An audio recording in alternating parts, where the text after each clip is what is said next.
We still do 7 NUFC Matters shows for free a week. But if you want to support the channel, there are a few ways of doing it. Hit the like button on each live broadcast or video. This helps the channel grow. Hit the subscribe button and select the all notifications option. Hit the thanks button to buy a super sticker. You can do this on the live chat too.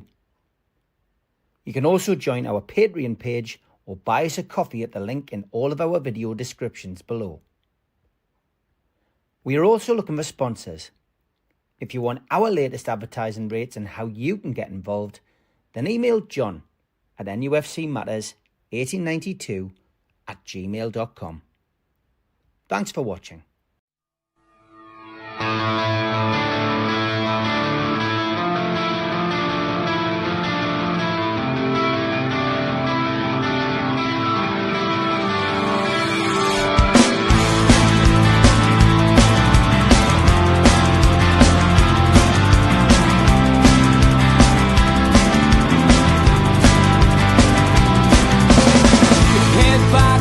Critics attack. It feels like I've been talking to myself again. But it's the only way you're ever gonna learn. You look back and it's all in the past. I'm dwelling on the thoughts I cannot say to you. If I don't say the words, then maybe it's not true. And it feels alright when they come and say to you, you're the only thing that makes us all believe. Good morning, welcome along to NUFC Matters. It is a live Q&A with me, Steve Wraith, just before I head off to Germany for the Champions League game against Bayer Leverkusen. And as always, looking for your questions to ask today, and I will give you as many answers as I can. I've already seen Jeff's questions. Dear me, how. Thank you. Much appreciated. I am looking forward to it. Should be good. Quite a squad of us going as well. So looking forward to it. Waiting for Jeff to ask which supermarket Steve likes to shop at. We'll definitely shop at Aldi, whichever's the cheapest. No wrong with that. I've never been bitten by a bat ever, Jeff. I find that quite alarming that you've been bitten by a bat. You'll have to tell us the story one day. And he says, what is the worst thing you've ever found in a pie or other food? You know what? Finding liver in a food or kidney in a pie when I haven't expected it, because I hate liver and I hate kidney. I don't dislike many things, but I really do dislike them. We need 4 points from our remaining Champions League games. Yeah, listen, a win tonight, a win on Wednesday night, and you know, we're through. We are through. That's that. It's as simple as that. And Eddie will want the job done, won't he? I genuinely would love to see Newcastle get through to the next stage of the Champions League. If it's at the detriment of finishing in a Champions League position this season, I genuinely would still like us to see go as far as we could. I would love to see us go as far as we could in the competition. I'd still like us to see us win a cup. I still feel we're capable of winning, the League Cup or the FA Cup. I mean, I predicted 5th place in the FA Cup. And Darren's negativity last night was centred around not finishing 2nd and 3rd and can't see it and it'll never happen. The league's so tight, anything could happen at the minute. Anything could happen. A team puts a run together with the kind of form that Man City and Arsenal have been in this season. Anybody can beat anybody, and anybody could win the league this season. It's wide open. Aston Villa certainly look the form team at the minute compared to the two I've just mentioned. But what is stopping Newcastle going on a hell of a run and winning the league? Yeah, it's unlikely, but it could happen. There's nothing out of the question yet. Mathematically, it's still possible. But I do feel that Newcastle could still finish 5th. I'm not really concerned about Newcastle's season at the moment. They will hit the ground running. They will start to get results. They're starting to get results now and not playing brilliantly. They're not playing badly, but they're not playing brilliantly. And that's where we're at the moment. John, good morning. I've got some great questions for John, all about the derby, which I'll come to. The Eels Mitchell years seem to do little for us after hearing from their successors. Are you confident they'll do better? John, I am. But as Mitch has said on the Professionals and the Amigos, talk is cheap. Actions speak louder than words, and all and all of those kind of things. We need to see action. I like the fact that he's took the pressure off the stadium situation. What will be with that. We know that they're making improvements to the training ground. So yeah, and as for Ross Wilson, he gets judged on the players coming in and how they do. But by the sounds of it, we're going for younger foreign players, and they may take time to bed into the English game. So yeah, ultimately they will be judged. Let's just hope they get a good run at it. Let's hope they get on with the people at the club, and let's hope they're there for a while. Because nobody can change things in 12 months or 18 months. You have to have 3, 4, 5 years to set out your principles, to set out your stall, and to see the fruits of your labour. That's what you need. So, but at the moment, yeah, they talk a good game. Without being, without generalizing, Hopkinson is your typical American businessman, can certainly sell sand to the Arabs, if you like, whereas Wilson was a bit more reserved and reeling him in by all accounts. So, yeah, but both seem to have made a good impression with the fans at the event. Both seem to have made a good impression with the journalists who they've met on more than one occasion. That's what we need. Communication is key, and hopefully their actions do speak louder than words. No, my Gemma, I don't like the Tino stories rumbling on either. We do need to get him signed up, but he, according to the media, he does seem reluctant to do that until after the World Cup. Which, if he's on a contract, whatever contract he's on, maybe it's a bonus. For us, it just makes us think. We've seen what happened with Isaac.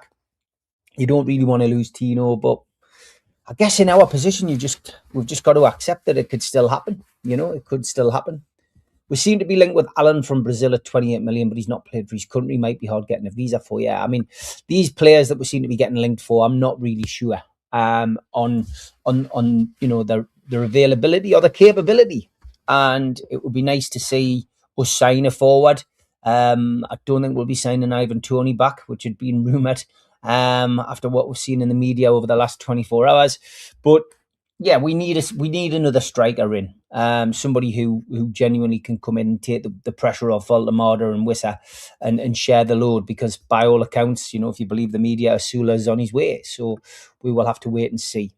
Why does the mainstream media paint a different picture between Salah and Isak? Identical. Poor behaviour. Everything Carragher said last night could equally have applied to Isak. Boils my blood. Boils everything else, Philip, doesn't it? Yeah, the media do have, they do have, it seems like an agenda against Newcastle at times, certain media anyway. But yeah, I mean, Salah's chucked his toys out the pram, hasn't he? He's chucked Slot under the bus. But I keep pointing out, have I got it in the photograph folder here? I keep pointing out, I haven't got it, but that Salah wasn't happy at the start of the season. Right, he wasn't happy at the start of the season. He wasn't happy with the players who came in, and ultimately, from his point of view, he's the main man, and he couldn't understand it. Here you go, I've found it. I'll just load it now. This is what This is what I've been pointing out to lots of people. I'll take your question off the screen for now.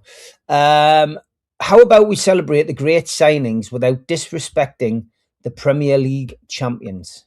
Is what Salah posted when Anfield Edition posted this. Name a bigger upgrade in footballing history. Darwin and Diaz for Wirtz and Isak. First of all, I bet that guy isn't as keen on praising those two at the moment. But Salah posted that in September. He wasn't happy then.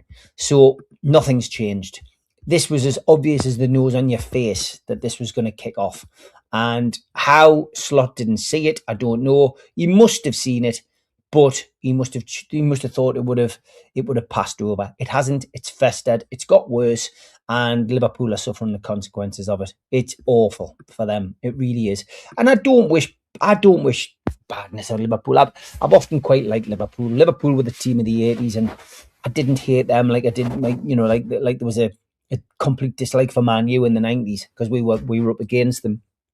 Liverpool were the examples. They were the European champions. They were good to watch, And whereas you went to watch Newcastle because that's who you supported, you could admire Liverpool and support them, when they were in the European finals because they were English. That's the way it was back in the 80s. But for me, yeah, And I don't blame them. The whole Isaac thing. I hear people, and people sing the song about hating Isaac. Isaac's this and Isaac's that. It's old news. He's in the past. He's took the money and run, pretty much like Andy Cole did back in the day. And I get on with Andy Cole. I know him personally. I don't hate these people. I love Andy Cole for what he did at Newcastle. I love the fact he broke Hughie Gallagher's record. I love the fact he helped us get promoted. I love the fact he established us in the Premier League.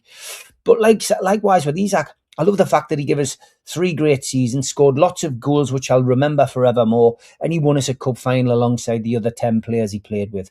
So for me, I don't dislike the guy. I'm disappointed he left. Of course I am, but I don't hate the guy. And yeah, I'm not bothered as long as we can beat Liverpool home and away and win the odd cup final against them. I'm happy.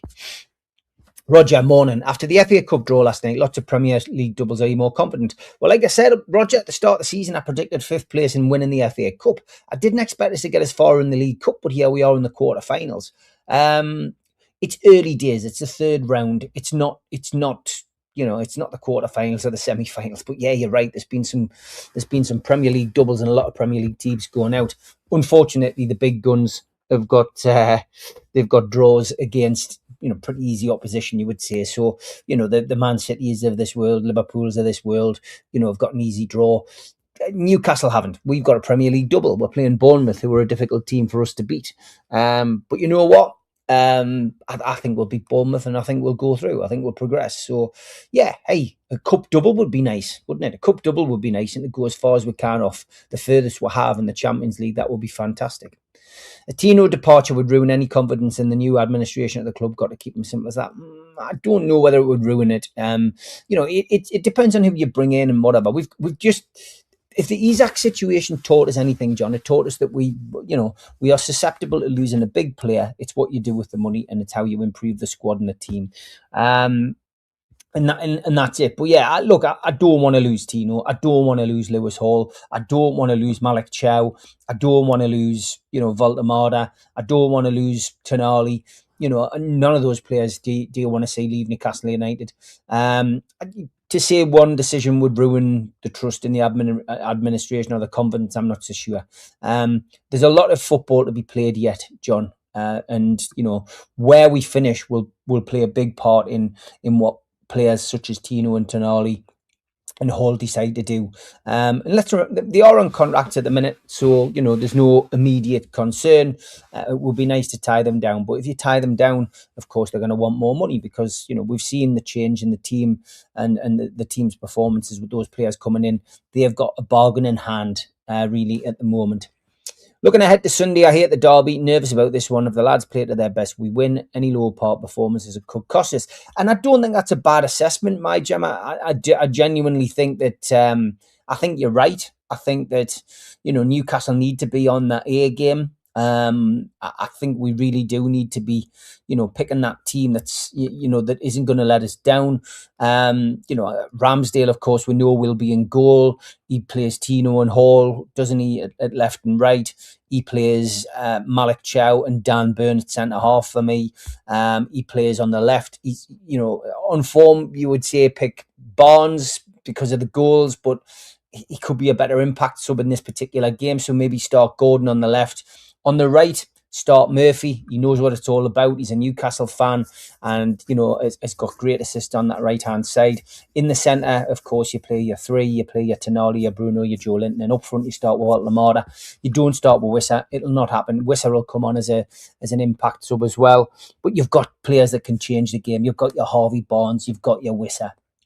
You've got Lewis Miley. You've got those players who can come in and change it. So, I any low part performances on Sunday is not acceptable. John, you are right. Remember that post. Mind Diaz is doing great in Germany. Yeah, Les. Yeah, you're right. Jeff says, question for Steve: who's the worst pundit? Oh God, Richard Keys. Richard Keys is probably now one of the worst. Because of his incessant trolling of Newcastle United on, foreign channels. Because we don't see him on the UK's networks for obvious reasons, we have this position, where we see him on the internet, we see him on social media, and we see what he says, and he just doesn't like Newcastle. It seems that's the key. He was completely against the Saudi takeover, and I don't know where that's come from. I've always liked. I used to like Richard Keys and Andy Gray and what they used to do on Sky, but Richard Keys for me. If you're going to go down the football route, Rio Ferdinand, Jeff. I'm not a fan of Rio Ferdinand. I just think he's awful. I think he's poor. And I do struggle with some of the female presenters. I love the established ones, but I find a lot of these ex England internationals who now on Match of the Day or on some of the Sky coverage or on Soccer Saturday. I've got to be honest, forgive me ignorance. I don't know who these people are. I don't watch the women's game, and I'm not massively interested in it because I'm more invested in the men's game, and I don't really know who these people are. So, and I can't even pick a name out of the head because I go, well, who is that person? So, but I'm not going to say any of the women are the worst pundits. I don't know who they are. So, I'm going to go down the Rio Ferdinand route and the Richard Keys route for me. The FA Cup draw feels low key and rigged. I didn't watch it because I was doing the show, but I'm not so sure on that. On the media, I expect certain journos to be against Newcastle, but I get more disappointed with certain journos in the North East who seem to create mischief. It happens; it's part of the job, and it's all about clicks, isn't it? We know that. FA Cup draw wasn't on BBC the other night. It was after a cup game, wasn't it? So I'm not sure where the cup game was on, but again, I was doing the podcast, so I didn't get a chance to see it live. Do you think Eddie will play a full strength side tomorrow? Well, he'll play a side, but the side I named for the derby, I don't think he'll play. I think he will go down a different route. I think he will pick. I think he will pick players who, won't play on Sunday. I think Lewis Miley could start. I think he'll pick, Voldemort again will have to start up front. I think he will start Harvey Barnes. I think he'll start Alanga. Centre half, I think we'll see Byrne maybe drop out tomorrow, and maybe Fabian Shaw play with Malik Chow, who will have to play every game at this moment in time, I think, with Botman still on the sidelines. It's the fullback situation. I know Kraft's back. I think he might be reluctant to play Kraft, so I think we will see Tino Livramento play. He could play Byrne left back tomorrow. He hasn't got a great deal of choice. He must want to. Surely he wants to play Hall in the derby. Or we might have to ask Hall to play 2 games this week, back to back. I mean, we just got to hope his recovery is on track and he's available to do that. But I think he will mix and match. But his stronger team will be out on Sunday. I've got no doubt of that. He can't afford to lose the derby. A draw, I think we're all be happy with the draw down there. But you want to win down at Sunderland, and we're capable of winning at Sunderland. I think we all know that. Okay. If we want to keep Tino, that means no Trafford, as City surely won't do a deal for Trafford if we won't sell them Tino. That's great. You see, I haven't even gone into this yet. I haven't even gone into that transfer window. I've left it. I've deliberately left it. From my perspective, I'm looking at this position very simply. We do need a new goalkeeper. Is Trafford the answer? Is he the answer? I don't know. I haven't seen enough of him. He's been involved in a relegation with Burnley, but he's been involved with a promotion with Burnley. He's obviously somebody who's highly, rated within the England circles. But is he a good goalkeeper? I don't know. Is he capable of becoming the best goalkeeper? Which is what we need if we're going to progress. I keep saying this, you'll get sick of me saying it, but we need a Peter Schmeichel. We need a Peter Schmeichel in the net.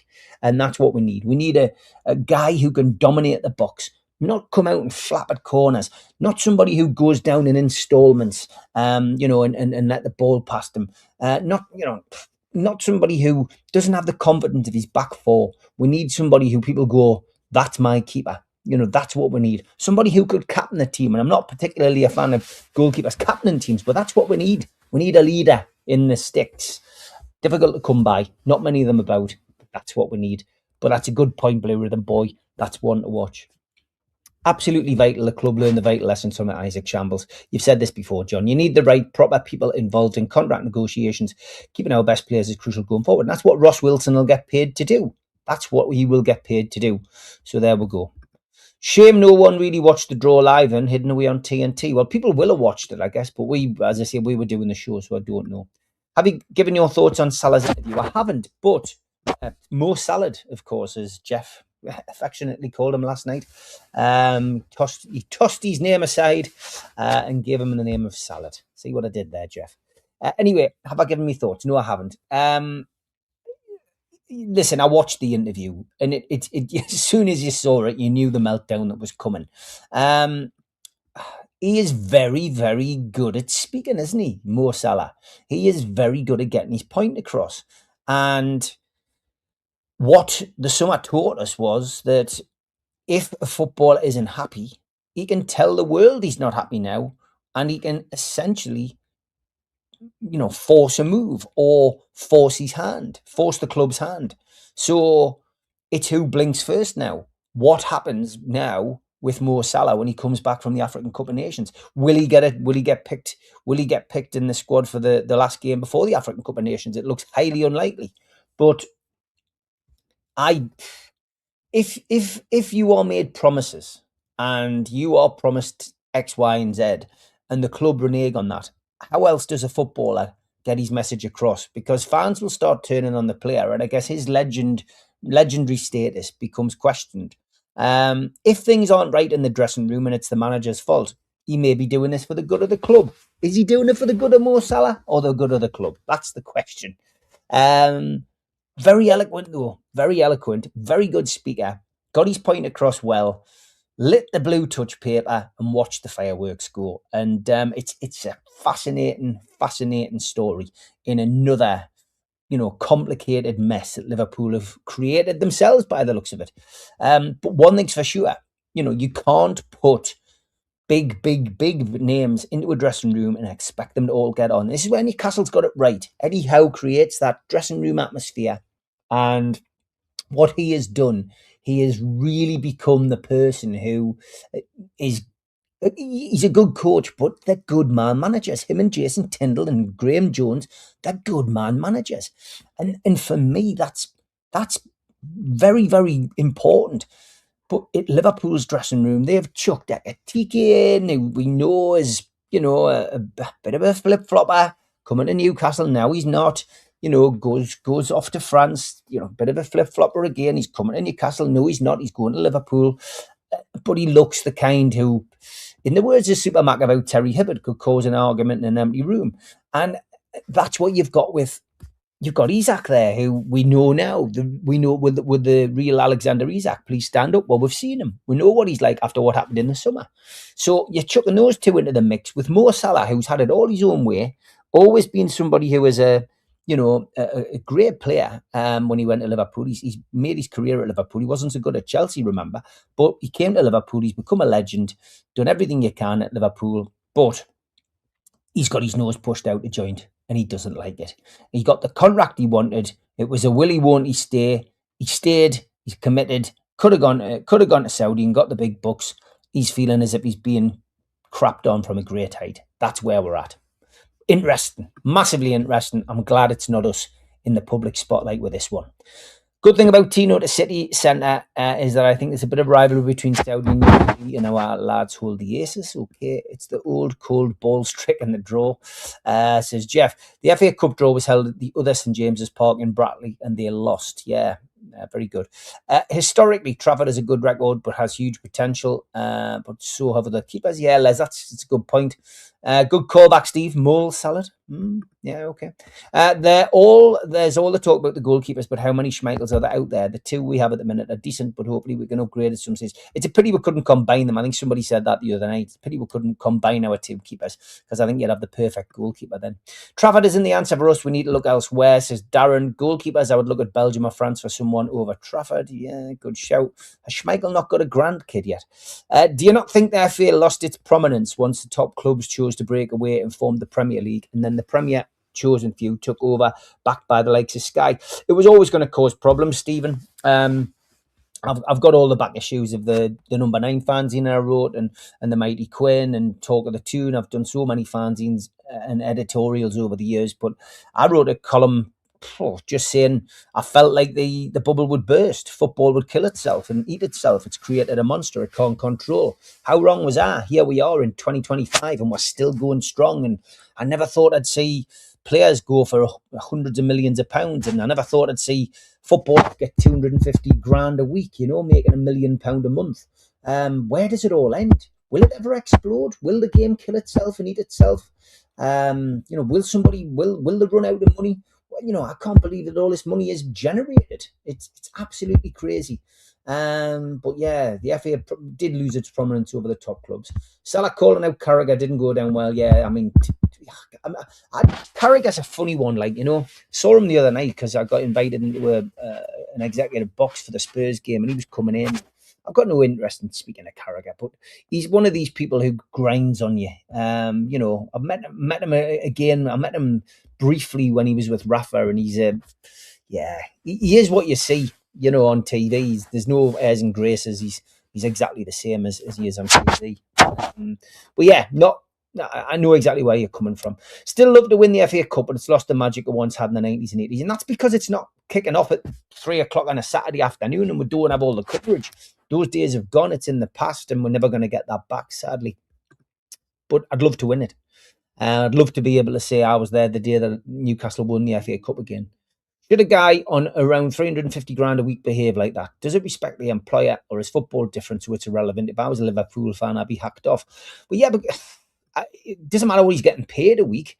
It's the principle, I guess, as far as he's concerned, and he feels like he's been crapped on from a great height. No, the thing is with these kind of situations, we never know the truth, John. We never know the truth. We can only pick out the truth from the bits of truth from the facts that are presented by the media, and the media sometimes have their own agendas. There's always journalists who play both sides. Some of them over the summer had a foot in Isak's camp and had a foot in Newcastle's camp. And they're speaking to Isak one day and putting a story out. Then they're speaking to Newcastle the next day and putting a story out, and they're causing the bloody problems themselves and creating the issue. And it's us who are sitting at home, the poor saps sitting at home, having to absorb it. It's no wonder that, we all felt down, going into the season in August because of that. It dragged on and on and on. And we all knew it was going to go to the bloody deadline day. It was just awful. But should a guy on 350 grand a week behave like that? Well, yeah, if he's not happy, if I'm not happy at my job, I'm not going to sit silently and say nothing. I'm going to take it to the management. But he's put in that position. It's an emotional outburst at an interview after a game, and he's not going to sit quietly. Do you think the closeness of the Newcastle dressing room made the Isaacs saga feel like a kick in the gut? Yeah, because you could see it affected the players. It probably was continuing to affect the players up until maybe the last couple of weeks. I think they're looking at, you're looking at the likes of Asula, Alanga, Joe Willock, in particular, all good friends with Alexander Isak, and probably with the exception of Asula, who got a couple of goals. The rest of them have really struggled. They haven't been great. I mean, Jacob Murphy had a good connection on the pitch. I'm not sure what his friendship was like off the pitch. Probably quite good, but I don't think he let it affect his game as much. But listen, that's what happens. And, by all accounts, and this isn't carte blanche, this isn't 100% accurate, but there was rumours of, divided lines in the dressing room. Not that people were falling out and angry and having kickoffs, don't get us wrong, but obviously some people were speaking to Isaac and some people weren't speaking to Isaac, and a lot of people were suggesting that the Brazilian contingent, Joe Linton and Bruno, wouldn't speak to him. There was one or two people who tried, and there was other people didn't try. So obviously it's going to happen. That's what happens. Think about your lives. When somebody who you respect and get on with suddenly falls out with one of your mates who you also respect and fall out with. Whose side do you take? Who's right? Who's wrong? Who are you to make the decision? And that's where we're at really with the Alexander Isak situation. Okay, that's a quick half hour, isn't it? We'll have the advert break. Back after this. A big thanks to our sponsors, Skips and Bins. You can find them at their website, skipsandbins.com. Contact them, www.skipsandbins.com/contact. Say hello to low-cost waste disposal with pay-as-you-go and contract waste management. A big thanks to Mr. Vicky's Sauces, handmade in Cumbria. Their website, mrvickies.co.uk. Email info@mrvickies.co.uk. Telephone 01768 210 102. Thanks to our fanzine sponsor, United Group Travel. They've just announced their 2026 tours. 2 crew, driver and courier, local family company, 3-star plus quality hotels, no interchanges, hot, cold snacks and drinks available on the coach, all excursions included. Website is unitedgrouptravel.com. Email beverly.ugtl@gmail.com. Telephone 01670 632 460 or mobile 0791 666 4174. It's just £30 per person deposit. There are no strangers on our tours, just friends you haven't met yet.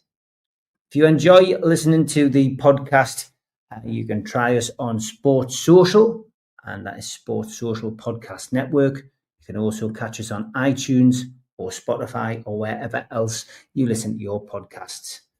Big thanks as well to Media Arts for all the technical side of things.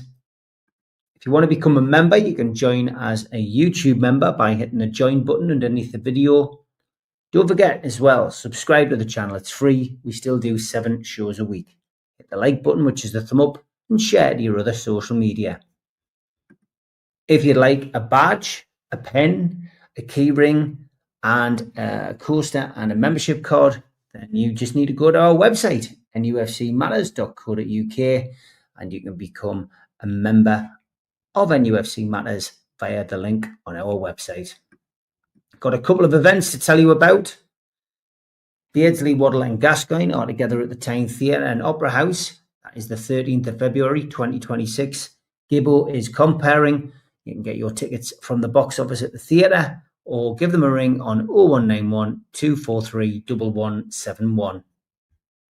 In January, Supermac and Gibbo are teaming up together at the Tyneside Irish Centre to raise money for the North Tyneside Age UK Dementia sector. And your tickets are £19 from voucher, or you can buy them direct from the website, nufcmatters.co.uk. Peter Beardsley will be with Joe Allen on the 30th of January, again for Age UK North Tyneside Dementia. And tickets are available for £29 on voucher or from nufcmatters.co.uk. We're also raising money for Age UK North Tyneside Dementia with another Blake 7 convention, Saturday the 1st of August, 10 till 4. Tickets are £20 for standard, £75 for VIP, and you can get them again from our website. And a couple of stocking fillers for Christmas. The Entertainers by Will Scott. We've got 10 copies signed by Warren Barton, again from the website. My book, The Promoter and the Photographer, written by myself and Andy Thompson. All proceeds going to the dementia sector of Age UK North Tyneside. You can get them again from www.nufcmatters.co.uk. Welcome back to live Q&A with me, Steve Wraith. Yes, the £25 membership is a lifelong membership. So you get all of those goodies. And then what we do is we'll be having a monthly draw this month. You basically get that you get that for life. So it's just a one-off payment, Les. But thanks for asking. What was the last thing you bought from the card bar? It was a postcard of the Jams album, The Modern World. That was the last thing I bought from there, and that was when I was a student back many moons ago. Right, just a quick recap. I know you heard it in the ads, but this book, okay, I've got 112 left. We only printed 200, but great response so far. Would love to sell 12 more in the next week. What you get this week, though, is you get, there's 8 left, 8 signed John Beresford cards to go inside the book. John signed them at the weekend, the rest of these cards that we had. So I'll stick that in as a freebie for Christmas. But please order the book. It's a tenner, nufcmatters.co.uk. I'd love to be able to give enough, give the money from 100 books to Age UK before Christmas. If I'm stuck on 88, that's so be it. But it'd be nice to be able to give them that. And then we've only got 100 books to shift in the new year. Just a little reminder as well. We've also got some great signed items. Alan Shearer, Kevin Keegan, Keegan Waddle, Beardsley and Terry Mack. They're all on our website. If you click the shop, nufcmatters.co.uk, we've still got time to post these out for Christmas. So get yourself onto the website, have a look. There might be something there that you want to get. And we basically charge 25 quid for those kind of things. 20 quid, 25 quid. You can go to places, where they sell memorabilia. They're charging you 125 quid for some of those items. We get them at the events. We're more or less giving you them cost price. So get yourself on there and see what you fancy. Supermax stuff on there. We've got some great Mackham pieces as well from the derbies. Ryan Taylor signed a couple of pieces from the Over the Wall derby. Kevin Nolan from the Hat-Trick Halloween derby, he signed a couple of pieces. And I know there's a few of you in the chat have already bought them. But if you're looking for a present or just want to treat yourself, get yourself on at the website. And some of those, we're down to the last couple now. But get yourself on there and buy them. Peter Beardsley as well, some great Peter Beardsley stuff. All the legends who played in a black and white shirt for Newcastle United. Okay, I'm going to go to John's derby questions in the second half of the show because there's some belters. John, thank you. He says, no apologies, but this week it's not about Leverkusen. Are you concerned about Sunderland's physicality, and is there a chance we might struggle with their corners and long throws? They seem to have big and strong lads, which might cause us a problem or two. First of all, John, they should be worried about us. We've got some very strong physical players. Take your mind back a couple of weeks when we beat Everton 4-1. What did David Moyes say? It is the most physical team he's played in the Premiership. That's what he said. We, on our day, are the most physical team in the Premiership. So why should we be worried about Sunderland? Sunderland have had, let's make no bones about it, a fantastic start to the season, a brilliant start to the season. But if Man City showed you one thing, it's that they're not unbeatable. No side is unbeatable. Sunderland are not unbeatable. They've just been walloped 3-0 at Man City. Now, we get walloped every season at Man City, but Sunderland have been shown to have frailties. Eddie Howe, Jason Tindall, Graham Jones, etc., will be sitting, watching that video, picking out the weak spots, finding the faults, and they will have been doing that anyway. But that game will give them a lot of indication of where they can make hay and make the ends meet at the weekend. And I am convinced that we will win this derby. I really am. Is there a danger one or two of our players might get carried away with the atmosphere with the risk of a red card? I'm thinking of Anthony Gordon and a possible suspect temperament, especially if things don't go our way, but it might not just be him. There's always going to be feistiness, tackles flying in, and, there's always going to be that in this game. It's what the derby's all about. It's what makes it special. The atmosphere at the Stadium of Light is going to be white hot. There is no doubt about it. And it always is. When we've gone to Roker Park, when we've gone to the Stadium of Light, it's what makes this game special. But Newcastle United can silence that crowd with an early goal. Newcastle United can silence that atmosphere by stagnating it and stopping Sunderland from playing, frustrating Sunderland in that opening 20 minutes. And the same crowd that shouts and balls and, tries to strike fear into those wearing a black and white shirt, the same crowd goes silent, goes quiet. It's what happens in football. No fan base will keep that atmosphere going all the way through the game, especially if it looks as if the other team, their biggest rival, is getting on top. The red card scenario all depends on one man, and that's the referee. And it's how the referee referees that game next week. It's how he referees the game at the weekend. Does he put his marker down early doors and put somebody for the first challenge? If he does that, then it changes massively. If he lets the game flow and people feel they can take an inch when they can take a mile when they could have taken an inch, that's what's going to happen. And you're going to see blood and thunder. You're going to see snot flying from noses, and you're going to see people really going for it. From what I've seen of Sunderland, there's a couple of players in their team regularly. Siddiqui maybe is one who've got a temperament. And I genuinely feel that Sunderland could be the ones who suffer from the red card syndrome. Of course, Gordon is going to get a mention in dispatches.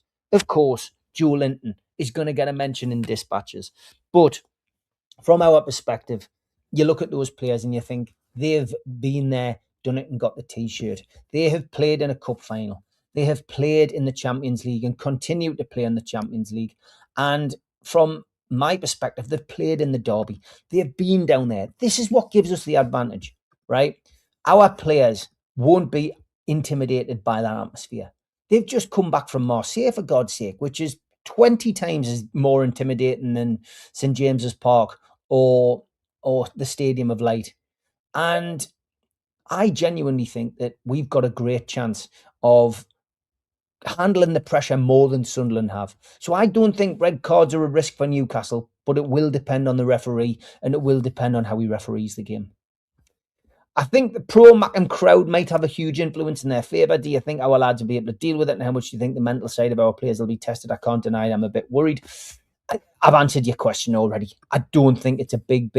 I don't think that's a problem. I really, really don't. And that's the issue. I think which will affect Sunderland more. Sorry, I've just turned my volume back up there. Somebody said my volume was down. That should be better. I genuinely think that Newcastle United will deal with the atmosphere better, and it's as simple as that. I don't think there's going to be any issues at all. Surely this is the game that's totally unsuitable for the ones that lack total heart and have a tendency to go through the motions at times, especially when things aren't going well. Any thoughts? You know what? Anyone who's got no kind of heart for this game, there shouldn't be anywhere near the first team squad for any game. This is the one game, home and away, that players need to understand. And make no bones about it. Lewis Miley, Dan Burn will be drumming it into people. Graham Jones will be drumming it into people how important this is and how it affects fans' lives, how it affects people going to work the following day. It will hit home with those players.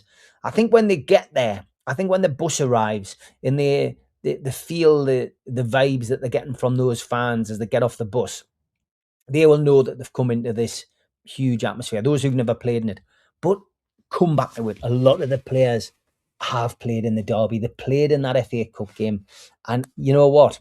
I think that's a massive, massive benefit for us. I just genuinely think that we've got the upper hand, and people think I'm crazy for saying that, but I think we've got the upper hand in this one. And I genuinely think that we will get 3 points out of it. Overall, I think Ramsdale and Pope are of similar quality, but I wouldn't have minded Pope for Sunday just because he's bigger. Any thought perhaps Ramsdale can be a hero? You know what, John? I genuinely don't think that it makes a difference. I think both keepers are exactly the same. SJP Dave was sick last night in that chat. He doesn't understand people saying that Pope can be judged, but Ramsdale can't. I think SJP Dave's got it right. You know, I think both goalkeepers are exactly the same. I don't think you can get you could draw a line between them. They've got pluses and minuses. You know, I think overall his shot stopping is great, Pope, but his distribution's poor. I haven't seen enough of Ramsdale to say whether his shot stopping is as good as Pope's, but his Ramsdale's distribution's better. So, you know, it's a strange scenario, isn't it? But we could do with a better keeper. Question for Steve: will you be sick of this topic by the weekend? Jeff, I never get sick of talking about the derby, to be perfectly honest. Another question from John. Perhaps we should remember that regardless of the outcome, we're at home in the quarterfinal of a cup 3 days later. That's not bad. And in contrast to a few years ago, every match now has a big significance in a good way. And I haven't forgotten we play on Wednesday. You know where I'm coming from, says John. Yeah, the big games are coming thick and fast, John. That's the beauty of being a good side. That's the beauty of being a side that competes. And that's where we weren't 4 years ago. You know, we weren't doing that. We were struggling, massively struggling. And, you know, we were potentially going to be suffering another relegation with Steve Bruce in charge. And then it all changed overnight when, you know, the takeover happened and we got Eddie Howe in a couple of weeks later. So, yeah, you get called a happy clapper and you get called daft for saying, you know, think about where we were and think about where we've come from. But at the end of the day, it is 100% right. You know, we should remember where we've come from and we should just enjoy what is happening at the minute. It's absolutely amazing to see Newcastle competing on all fronts. Champions League, still in with a shout to European qualification in the Premier League, quarterfinals of the Cup and a home draw in the FA Cup. You know, I never thought I'd see days like this and where I'd be worried about Newcastle not qualifying for Europe instead of worried about whether Newcastle were going to drop into the Championship. It's amazing. Thanks for those questions, John. And I have got one more question here from Graham. He says, any news or validity to the rumours on young Brazilians and South American talent? Well, Graham, I mentioned this before because, you know, Ross Wilson did, he's been, you know, in the job, you know, a little bit now. And that seems to be the rumours that he is going to look abroad. He was asked about it at the press conference, Eddie Howe. What is the situation with, you know, the transfer window? Have you spoken? Are you looking abroad? And although he brushes anything off to do with that and says, "Oh, I haven't spoken yet," but you know, he just wants the right players for the club. So I think there is a bit of validity in it. Question for Steve: how is the success impacting your diary and social life? Well, Jeff, I'm at an age now where I've got older kids, so I can get away to these games. I'm loving the fact that I can go. I'm trying to get games in now before, you know, potentially grandkids come along. So to go home and away is something I used to do when I was a single man, when I was a kid. You know, but when you settle down, your life changes. And, you know, I count myself very lucky to be able to afford a season ticket, to have a season ticket. And I count myself very lucky that I can afford time to go to these games. Alternatively, though, when I get a job, when I get an acting job, things, you know, spiral, you know, into the other side of things. You know, like for instance, 12 years ago, I did the pantomime at the Tyne Theatre. I missed 2 home games, I think, but I couldn't go home or away for a month, 6 weeks, sorry. So it's difficult, but work has to come first. So at the minute, I'm in a good position. I'm doing a lot of work from home. I do the podcast, of course. But I've got this opportunity to be able to get out and watch Newcastle United home and away. So when I can, I do. But yeah, social life, I don't really have a social life as such. You know, I do spend enough time with the family and that, though. We do have days out and stuff when the kids want to at their age. And yeah, me and the missus still make time for each other. But yeah, I always get things balanced correctly, Jeff. I do think I do anyway. Every game these days is important and in a good way, and that's light years away from how it was a few short years ago. John, you are right. So tomorrow night on the channel, it will be Talk of the Tune. We pre-recorded it on Sunday, so you have got that tomorrow whilst I'm away. That'll be at 6 o'clock before the match, so you've got that. And all being well with the travel arrangements and Storm Brahma doesn't affect us, I should be back, hopefully back on Thursday and in time to do Super Mac and Gibbo at 6 o'clock. Thank you to everybody who tuned in. Thank you for your questions.